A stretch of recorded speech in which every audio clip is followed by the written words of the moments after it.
এই জন্য সম্ভবত আপনারা জানেন, সৌভাগ্যের অধিকারী কেবল আমরা এই বাংলাদেশ জামাত ইসলামী। ভারতের সরকার ওপেন ডিক্লেয়ার করেছে যে ভারতের মাটিতে সকল দলকে ওয়েলকাম অ্যাকসেপ্টেন্স সেভ জামাত ইসলাম। তাদের কোনো ভিসা আমাদের দেশে নেই। তারা বলেছে তারা দেশ বড় কিন্তু কলিজাটা তাদের খুবই ছোট। তো তিনি বললেন যে ভাঙ্গা বলেন, আমি বললাম যে ইসলামী আজাদ পার্টির হেফাজতের ভূমিকাকে আপনারা কি খুব খাটো করে দেখেন? এই আন্দোলনের সময় 3টা দিন ঢাকার প্রবেশ পথ সবচেয়ে চ্যালেঞ্জিং জায়গা, এটা তো তারাই ধরে রেখেছিল, কওমি মাদ্রাসার লোকেরা ধরে রেখেছিল, আমরা সাক্ষ্য দিচ্ছি। তো আপনি এবিসিডি অনেককে ডাকলেন যাদের তেমন কোনো কন্ট্রিবিউশন নাই, কিন্তু এত বড় একটা ব্লককে আপনারা ইগনোর করলেন। উনি বললেন যে কাদেরকে ডাকতে হবে, খুঁজেন আপনারা, আমাদের সহযোগিতা চাইলেও আমরা করবো। আলহামদুলিল্লাহ ওনারা সহযোগিতা চাইলেন, সেইভাবে প্রথম দফা ইন্ট্রোডিউস হয়েছে, দ্বিতীয় দফা আমাদের আর কিছু বলতে হয়। এখন তারা অটোমেটিক্যালি সম্মানের সাথে দাওয়াত পাচ্ছেন, তারা যাচ্ছেন, কথাগুলো বলতেছেন। এখান থেকে আপনাদেরও যা কিছু করার আপনারা করবেন। আমরা যদি কোনো সময় দেখেন যে উল্টাপাল্টা করছে, আমাদের সমালোচনা করবেন, আমাদের মেরুদণ্ড টান দিয়ে সোজা করে দেবেন, মুখের দিকে তাকাবেন না, আল্লাহর দিনের দিকে তাকাবেন। ভালোবাসা হোক শুধুমাত্র আল্লাহর জন্য, সতর্কতা হোক শুধুমাত্র আল্লাহর জন্য, ভয় হোক শুধু আল্লাহ তাআলাকে। এর বাইরে আমরা কাউকে পরোয়া করবো না এবং এর বাইরে গিয়ে কাউকে আমরা ভালোবাসা দেবো না ইনশাআল্লাহ। আসসালামু আলাইকুম ওয়া রাহমাতুল্লাহ। সুপ্রিয় দর্শক, আপনারা জানেন যে আমিরে জামাত ডাক্তার শফিকুর রহমান এখন লন্ডনে অবস্থান করতেছেন, সেখানে বিভিন্ন প্রোগ্রাম করতেছেন। তো আজকে আপনাদের একটা প্রশ্ন উত্তরের ভিডিও দেখাবো। সেখানে ভারত সম্পর্কে আমিরে জামাতকে প্রশ্ন করা হয়েছে।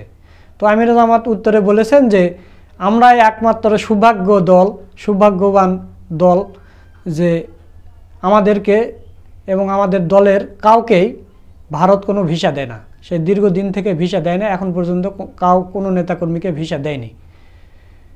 তো তাহলে চিন্তা করেন, বিএনপির ভাইরা যে জামাতকে নিয়ে প্রোপাগান্ডা চালালো যে জামাতের সাথে ভারতের গভীর সম্পর্ক, এরকম করে মিথ্যা প্রোপাগান্ডা চালালো, তাহলে আপনারা বুঝেন যে জামাতের কোনো নেতাকর্মীদের ভিসাই দেয় না ভারত, তাহলে ভারতের সাথে কেমন সম্পর্ক হচ্ছে জামাতের। দ্বিতীয় যে প্রশ্নটা এসেছে আলিম ওলামাদের ঐক্য ও ইসলামিক দলের ঐক্য নিয়ে, তো সেখানে আমিরে জামাত হেফাজতে ইসলামকে নিয়ে এমন একটা কথা বলেছেন যা শুনলে আপনারা অবাক হয়ে যাবেন। আমিরে জামাত যে কতটা উদারমনা সেটা এই বক্তব্যটা শুনলে আপনারা বুঝতে পারবেন। দেশ স্বাধীন হওয়ার পর থেকে প্রধান উপদেষ্টা ডক্টর মোহাম্মদ ইউনূস প্রায় এই রাজনৈতিক দলগুলোকে ডাকেন পরামর্শের জন্য। তো প্রথমবার যখন আমিরে জামাত গেলেন পরামর্শ দেওয়ার জন্য, তো সেখানে যে দেখে যে বিএনপি, জামাত এবং অন্যান্য কয়েকটা দল তারা এসেছে। তখন আমিরে জামাত বলেছেন যে ইসলামিক দলের মধ্যে শুধু জামাত কেন, আরও তো বাংলাদেশে ইসলামিক দল আছে, তারা আসেনি কেন? তাদেরকে যদি এরপর না ডাকেন তাহলে কিন্তু আমরা আর এখানে আসব না।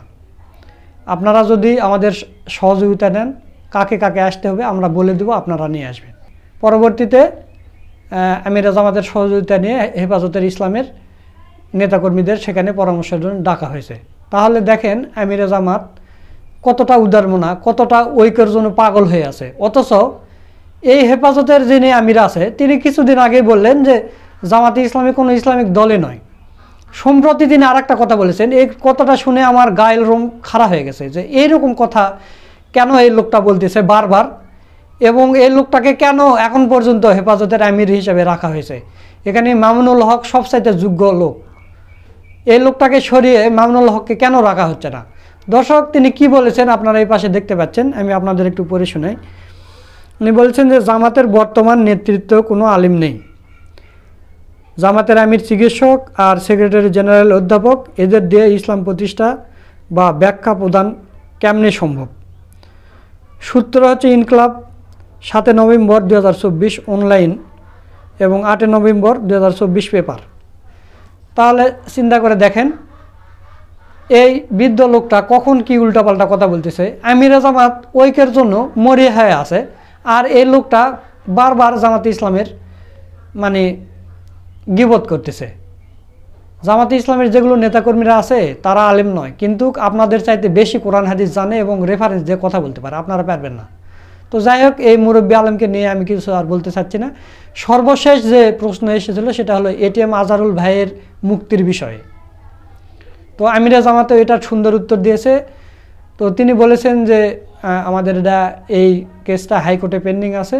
ইনশাআল্লাহ আল্লাহ যেহেতু তার সাতকার সবাইকে শহীদ হিসাবে কবুল করেছেন, এই লোকটা যেহেতু বেঁচে আছে তাহলে নিশ্চয় তিনি ছাড়া পাবেন। তো দর্শক, সব মিলে আজকের ভিডিওটা খুবই গুরুত্বপূর্ণ ভিডিও। আপনাদের প্রতি অনুরোধ রইল আপনারা পুরো ভিডিওটা দেখবেন। তো চলুন বেশি দেরি না করে আমিরা জামাতের সেই প্রশ্ন উত্তরের ভিডিওটা দেখে আসি। আমার প্রশ্ন, আমির সাহেব দেশে যাওয়ার পর বিশেষ করে ভারতের বিরুদ্ধে কথা বলার সরাসরি নীরব থাকা ভালো না? এটা তো প্রশ্ন না আপনার, এটা একটা অতি ওজনদার একটা পরামর্শ। আমরা ভারতের বিরুদ্ধে কখনো কথা বলি না, আমরা ভারতের বাড়াবাড়ির বিরুদ্ধে। ভারতের জনগণের মধ্যে কি মুসলমান নাই? আমাদের ভাই বোনেরা থাকে না? আছে, তো ভারতের বিরুদ্ধে কথা বলবো। ভারত সরকার যদি আমাদের দেশের কোনো ক্ষতি করে তখন তো আমাদেরকে কথা বলতে হবে। একটা দেশে রাজনীতিবিদ বহু ধরনের থাকে, কনভেনশনাল পলিটিশিয়ানও থাকে, আবার ইসলামী রাজনীতিবিদরাও থাকে। রাজনীতির দায়িত্ব হচ্ছে দেশের স্বার্থকে দেখা, জাতির স্বার্থ দেখা। কিন্তু দেশ এবং জাতির স্বার্থ দেখতে গিয়ে অন্য দেশ এবং জাতির কোনো ক্ষতি সাধন সেটাও নয়, বরঞ্চ আমার দেশকে ক্ষতির হাত থেকে বাঁচানো এবং উন্নতির দিকে নিয়ে যাওয়া। এবং কেউ যদি আমার ক্ষতি করে আর আমি যদি চুপ করে বসে থাকি তাহলে আমার রাজনৈতিক কমিটমেন্ট কি পুরা হয়? সেটা তো হয় না। আমাদেরকে তো কথা বলতে হবে। এই জন্য সম্ভবত আপনারা জানেন, সৌভাগ্যের অধিকারী কেবল আমরা এই বাংলাদেশ জামাত ইসলামী। ভারতের সরকার ওপেন ডিক্লেয়ার করেছে যে ভারতের মাটিতে সকল দলকে ওয়েলকাম, অ্যাকসেপ্টেন্স জামাত ইসলাম। তাদের কোনো ভিসা আমাদের দেশে নেই। তারা বলেছে তারা দেশ বড় কিন্তু কলিজাটা তাদের খুবই ছোট। আমরা আল্লাহর কাছে দোয়া করি আল্লাহ যেন দেশ যেমন বড়, কলিজাও তাদের বড় করে। আর যদি কলিজা ছোট থাকে আর দেশ যদি এইভাবে বড়ই থাকে তাহলে শুধু আমাদের জন্য না, অনেকের জন্য। আমাকে বহু সাংবাদিক প্রশ্ন করেছেন যে ভারতের সাথে আপনাদের সম্পর্ক কেমন? আমি বলছি আপনারা যেমন দেখেন তেমন। আমরা তো খুব ভালো দেখি না। আমি ঠিক আছে, আমাদের সাথে ভালো দেখেন না, তো তাদের সারাউন্ডিং এ যতগুলো দেশ আছে কার সাথে ভালো একটু বলবেন কি? না, কারোর সাথে একটু ভালো দেখেন। তাহলে এই প্রশ্নটা আমাকে না করে ভারতকে করুন যে তোমাদের প্রতিবেশীদের কারো সাথেই তোমাদের সম্পর্ক ভালো নেই কেন? তারা এর জবাবটা দেব, আমাদের কাছে চাচ্ছেন। আমরা তো এই জবাব দেওয়ার জন্য আমরা উপযুক্ত না, উপযুক্ত তারা, তাদের কাছে ফিরে যান না। তবুও আপনাদের মতটা জানতে চাই। তখন আমরা বলি যে দেখেন, প্রতিবেশী বদলানো যায়, প্রতিবেশী যে ধর্মের হোক তাকে নিয়েই আমার চলতে হবে। আমরা চাই আমাদের প্রতিবেশী শান্তিতে থাকুক, এটাও আমরা চাই যে আমাদের প্রতিবেশী আমাদেরকে শান্তিতে থাকতে দেবে। আমরা তাদের ব্যাপারে হস্তক্ষেপ করবো না, তারাও যেন আমাদের ব্যাপারে হস্তক্ষেপ করে। এই নীতিতেই আমরা চলছি। দোয়া করবেন। আমরা ভারতের বিরুদ্ধেও নই, পক্ষেও নই, আমরা মানবতার নই। আমরা তাদের সাথে এঙ্গেজ হচ্ছি এবং এই ক্ষেত্রে আমরা বলতে চাই যে আমরা বলতে শুধু জামাতিকে এঙ্গেজ করা আমরা যথেষ্ট মনে করি। বিভিন্ন দেশ আমাদেরকে যখন ইনভাইট করে তাদের দেশ ভিজিট করার জন্য অফিসিয়াল, তখন আমরা বলি যে এখানে আরো কিছু ইসলামিক স্টেক হোল্ডার্স আছেন, তোমরা যদি তাদেরকেও একই সাথে ইনভলভ করো তাহলে আমরা মোর হ্যাপি হব। আলহামদুলিল্লাহ এ পর্যন্ত 2টা দেশ আমাদেরকে অফার করেছে। একটা দেশে এই মাসের শেষের দিকেই হবে এবং এইভাবে ইনক্লুড করে হচ্ছে। আরেকটা দেশ ওয়েস্টার্ন সোসাইটি, সেটা হবে আশা করছি ইনশাআল্লাহ আগামী জানুয়ারিতে ওরা সেরকম আমাদেরকে ইনভাইট। তাদেরকে আমরা একই কথা বলবো, তারা যদি সবাই মিলে আমাদেরকে ইনভাইট করে সেটা হবে মোর কমফোর্টেবল এবং মুসলমানদের জন্য আমি মনে করি যে শিকার অনেক কিছু থাকবে। সেখানে দুশ্মনের কাছ থেকেও তো আমরা অনেক কিছু শিখি। শিকার যদি থাকে আমি শিখবো না কেন? তার মন্দটা আমি নেবো না, ভালোটা নিতে তো আমার কোনো আপত্তি নেই। কিছু ভালো থাকলে অবশ্যই আমরা সেটা নেব ইনশাআল্লাহ। প্রসঙ্গত এখানে বলতে চাই যে বর্তমান কেয়ারটেকার সরকার গঠনের পরে প্রথম দফা যখন আমাদেরকে ডায়ালগে ডাকা হলো তখন আমরা লক্ষ্য করলাম যে 3টা পক্ষকে রাজনৈতিকভাবে ডাকা হলো। প্রথমে বিএনপিকে, এরপরে জামাতকে, এরপরে বাকি অনেকগুলা দলকে একত্রে। আমরা এখানে লক্ষ্য করলাম যে ইসলামিক ব্লক থেকে জামাত ইসলামী ছাড়া কাউকে ইনক্লুড করা হলো। তখন আমি প্রধান উপদেষ্টাকে বললাম যে দেখেন, আমাদেরকে ডেকেছেন আমরা খুশি, কিন্তু আগামীতে আরো যাদের ত্যাগ কোরবানি আছে, আরো যাদের জীবন গিয়েছে, স্যাক্রিফাইস আছে, এই আন্দোলনের সময় যারা বুক চিতিয়ে রাস্তায় নেমে এসেছিল তাদেরকে বাদ দিয়ে যদি আমাদেরকে ডাকেন আমরা আসবো কিনা এটা আমাদেরকে চিন্তা করতে। তো তিনি বললেন যে ভাঙ্গা বলেন। আমি বললাম যে ইসলামী আজাদ পার্টির হেফাজতের ভূমিকাকে আপনারা কে খুব খাটো করে দেখেন। এই আন্দোলনের সময় 3টা দিন ঢাকার প্রবেশ পথ সবচেয়ে চ্যালেঞ্জিং জায়গা, এটা তো তারাই ধরে রেখেছিল, কওমি মাদ্রাসার লোকেরা ধরে রেখেছিল, আমরা সাথে দিচ্ছি। তো আপনি এবিসিডি অনেককে ডাকলেন যাদের তেমন কোনো কন্ট্রিবিউশন নেই, কিন্তু এত বড় একটা ব্লককে আপনারা ইগনোর করলেন। উনি বললেন যে কাদেরকে ডাকতে হবে, খুঁজেন আপনারা, আমাদের সহযোগিতা চাইলেও আমরা করবো। আলহামদুলিল্লাহ ওনারা সহযোগিতা চাইলেন, সেইভাবে প্রথম দফা ইন্ট্রোডিউস হয়েছে, দ্বিতীয় দফা আমাদের আর কিছু বলতে হয়। এখন তারা অটোমেটিক্যালি সম্মানের সাথে দাওয়াত পাচ্ছেন, তারা যাচ্ছেন, কথা বলে বলতেছেন। আমরা দুটো জিনিস বিবেচনায় নিয়েছিলাম, একটা হলো কন্ট্রিবিউশন এন্ড স্যাক্রিফাইস, আরেকটা হচ্ছে যে আমরা যদি একা কথা বলি আমাদের ভয়েসটা তো স্ট্রঙ্গার হবে। এই জন্য ইসলামের মাল্টিপল ভয়েস সেখানে কথা সেখানে চলতে থাকে, তারপরে তারা ফিল করবে যে না মুসলমানরা এই দেশে থাকে, তাদেরকে ইগনোর করে এই দেশে কিছু করা যায়। তো এইভাবে আমরা চেষ্টা করছি সকলকেই এই পথে এগিয়ে দেওয়ার জন্য। আলহামদুলিল্লাহ সবারই আগ্রহ আছে, কিন্তু এই জায়গায়ও মাঝে মাঝে কিছু বাগড়া পড়ে, আমরা মাঝে মাঝে একটু বিচলিত হয়ে যাই, বিস্মিত হই, কষ্টও পাই যে ভালো জিনিসকে মন্দভাবে দেখা হচ্ছে কেন। যদি আমরা মনটাকে দৃষ্টিটাকে উদার না করতে পারি তাহলে তো আমাদের জন্য কঠিন বিপদ সামনে অপেক্ষা করছে। যেটা সালে ভাই বললেন, সবাই ঐক্যের কথা বলেন, অসতর্ক বলেন, চালাকির সাথে, ওই চালাকিটা বর্জন করতে হবে। এখানে সিনসিয়ারলি চাইতে হবে, বলতে হবে, করতে হবে। বলা পর্যন্ত যেন এটা থেমে না যায়, এটা যেন করা পর্যন্ত গিয়ে পৌঁছে, সেই জায়গায় আমাদেরকে যেতে হবে। দেশে বর্তমানে ইসলামী ঐক্য এবং সংহতির পক্ষে অনুকূল পরিবেশ বজায় আছে। দেশের ওলামা সমাজ ও এই পরিবেশে পূর্ণ সদ্ব্যবহার করছেন বলে আপনি মনে করেন কি? না, আমি এখনো মনে করি না। আমরা যা করছি তা কি কম করছি? ওলামায়ে কেরামের কাছে জাতির প্রত্যাশা আরো অনেক বেশি। একটা মাত্র সোসাইটি যাদেরকে সবাই ইত্তেবা করেন তারা হচ্ছেন ওলামায়ে কেরাম। তারা যখন মেহরাবে সালাতের ইমামতি করেন তখন দলমত সবাই গিয়ে তাদের পিছনে ইক্তেদা। তারা যখন জুমার দিনে মেম্বরে দাঁড়িয়ে খুতবা দেন তখন সবাই মন ভরে তাদের কথা শুনে। এই যারা মসজিদে ওলামায়ে কেরামের ইত্তেবা করলো তারা সমাজে করবে না। আমরা চাচ্ছি নামাজের ইত্তেবাকে সমাজে নিয়ে যাবো। ওই জায়গাটা যদি আমরা তৈরি করতে পারি তাহলে এটা সম্ভব। কিন্তু এই ক্ষেত্রে সাধারণ জনগণকে মোটেই দোষ না। এই ক্ষেত্রে সমস্ত দুর্বলতা আমাদের, আমি দায়িত্ব নিয়ে বলছি। ওলামায়ে কেরামের যে ধরনের বোল্ডনেস থাকা উচিত, সিনসিয়ারিটি থাকা উচিত এবং দিল খোলা হওয়া উচিত। আমরা বহু জায়গায় এখনো কোথায় যেন একটু বন্দী হয়ে আছি, এই রশিটা কেটে দিতে হবে। এই বন্দিত্বের রশি রাখা যাবে, ওটা যতদিন থাকবে ততদিন বাতিল আমাদের মাথার উপর কাঁঠাল ভেঙে যাবে।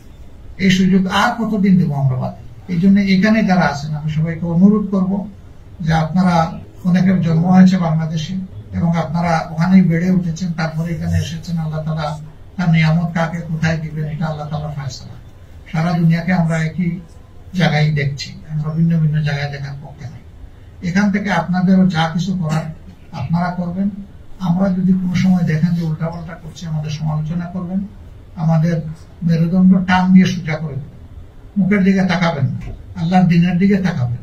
ভালোবাসা হোক শুধুমাত্র আল্লাহর জন্য, সতর্কতা হোক শুধুমাত্র আল্লাহর জন্য, ভয় হোক শুধু আল্লাহ তাআলাকে। এর বাইরে আমরা কাউকে পরোয়া করবো না এবং এর বাইরে গিয়ে কাউকে আমরা ভালোবাসাও দেবো না। আল্লাহ আমাদেরকে তৌফিক দান করুন। এখানে ব্যর্থতার ব্যাপারে অনেকে কথা বলেছেন, কোথায় এসে গেছে। এটিএম আজহারুল ইসলাম ভাইয়ের মুক্তির বিষয়ে জানতে চাই। আপনারা জানেন যে বিচারটা কি হয়েছে। আপনারা এখান থেকে দফায় দফায় তার প্রতিবাদ করেছেন, দোয়া করেছেন, চোখের পানি দিয়েছেন, আল্লাহ তাআলার দরবারে ফরিয়াদ জানিয়েছেন, আমাদেরকে আপনারা পরামর্শ দিয়েছেন, সাহস জুগিয়েছেন।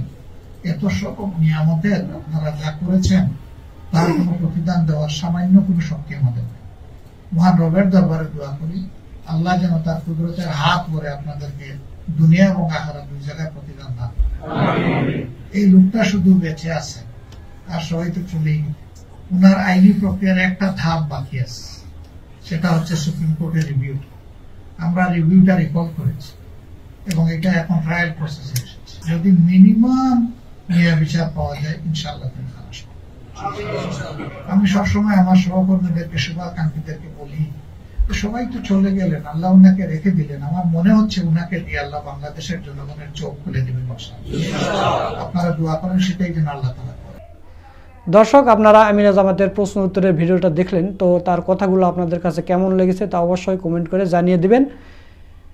এবং আপনাদের প্রতি অনুরোধ সেটা হলো যে আপনারা বেশি বেশি করে ভিডিওটা শেয়ার করবেন, যাতে করে এই বিএনপির লোকেরা যে জামাতের নামে মিথ্যা প্রোপাগান্ডা চালায় যে ভারতের সাথে গভীর সম্পর্ক আছে, সে আছে, এগুলো যেন মানুষ বুঝতে পারে যে জামাতের নেতাকর্মীদের আসলে কোনো ভিসাই দেয় না, সেই যুগ থেকেই ভিসা দেয় না।